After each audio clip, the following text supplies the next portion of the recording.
What's up, y'all? It's your boy, Kevin Lappers Cards. I'm releasing this video several weeks after I've created it. I just haven't been wanting to put content out on YouTube.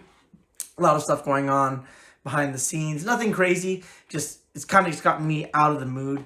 But I have been recording and I have been creating and I have been editing and I have like 3 videos finished, including this one.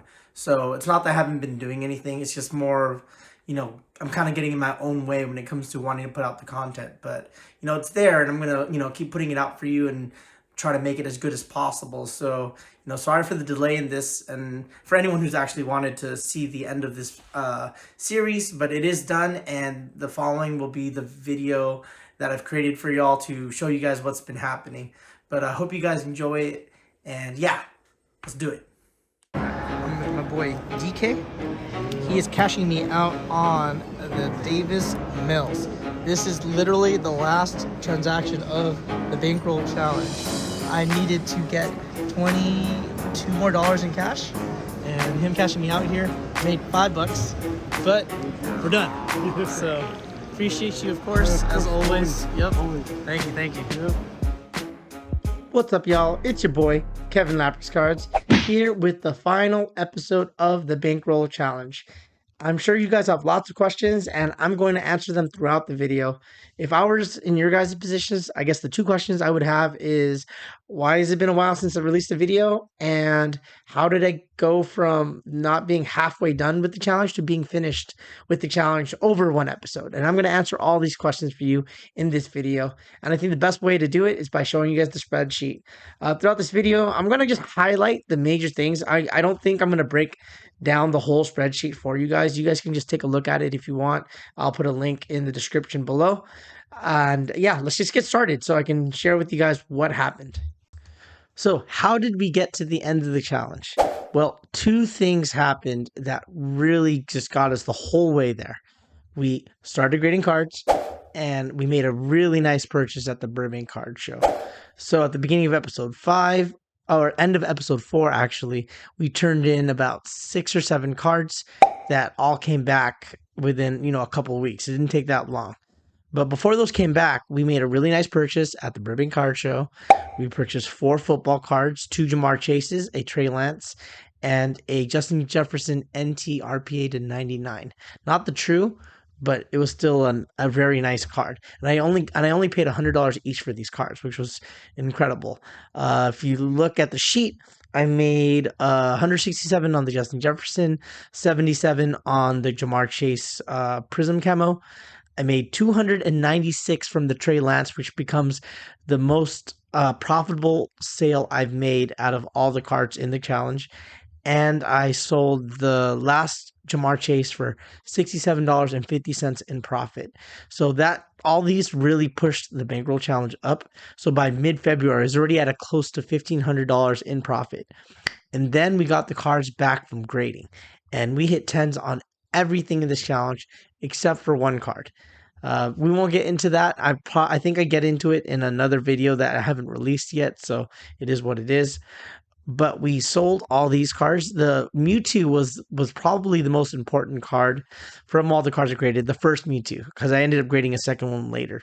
The first Mewtwo, I got it out pretty early in regards to when the set came out. So I was able to profit $267 on the Mewtwo outside of grading fees.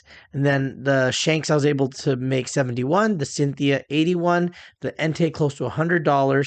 The first Luffy 132, and the second Luffy I was able to sell for $79 in profit on top. So all these things, like by that time I was already at $200 in bankroll value, but I had to get the rest of the way because I only had $1,700 in cash. So I had 2 other cards I turned in for grading. They both came back 10s as well, another Mewtwo and a Raikou. So the Mewtwo, we were able to sell it for $148 in profit, and the Raikou we were able to sell for $62 in profit.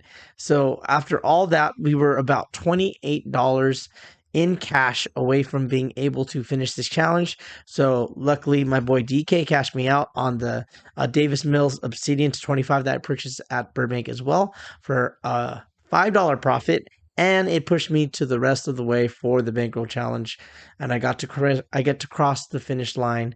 I was really happy with how that went, and yeah, the challenge took a while. I'm glad it's done because I get to do another series after this on something else.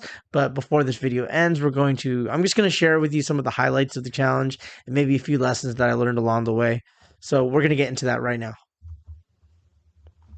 I just wanted to highlight a couple of the major moves that happened within the Bankroll Challenge and some of the lessons we learned or I learned along the way. So the very first card I wanted to highlight was this Venusaur base set Shadowless card. It was the first sale I made throughout the whole Bankroll Challenge, and the reason why it was important was because after those set of purchases, the bankroll got to $0 in cash. So that means I could literally make no other moves until I sell something. So because I was able to sell that card for a decent amount of money, it got the cash flow back. It also was the highest increase in my bankroll that I had off a single sale. My bankroll went up about 30%, and I was really happy about that. So yeah, that purchase was really important to just get the bankroll going in the right direction. The next set of purchases I wanted to highlight was from the Newport Showcase.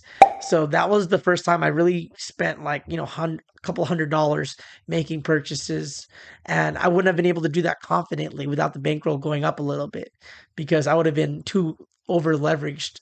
And yeah, I was able to make those purchases, and I like that. This is kind of how like that set of purchases was kind of like how most of the hobby makes most of their money, right?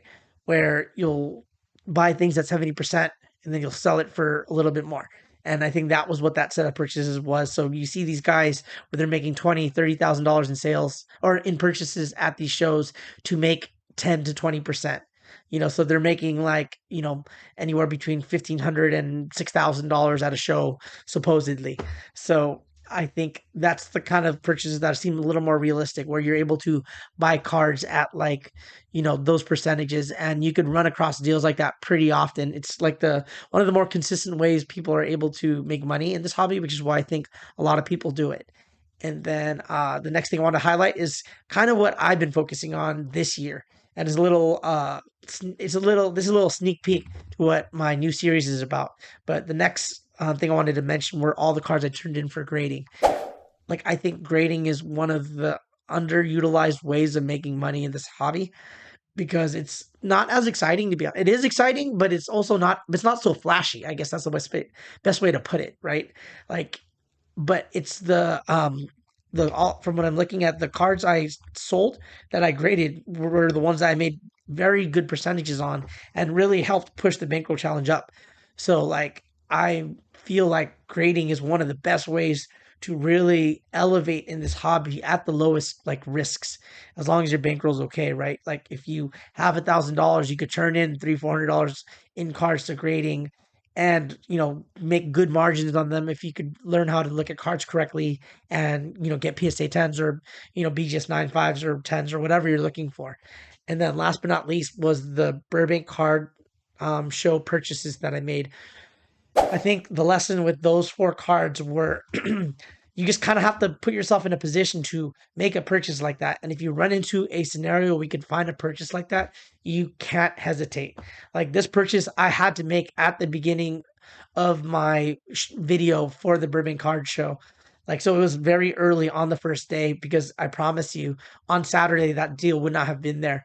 And it's just one of those things where I got to the table, the deal sounded good, didn't hesitate, and it paid off. And I didn't even realize it was going to pay off that like drastically. It just did. And I was able to put myself in a position to make that purchase because the bankroll was healthy and I was able to take some risks without worrying too much about it. And I think that's kind of been the theme of all the things I've been saying, where it's just like you got to continue to put yourself to in a position to take risks where the risks won't like kill you.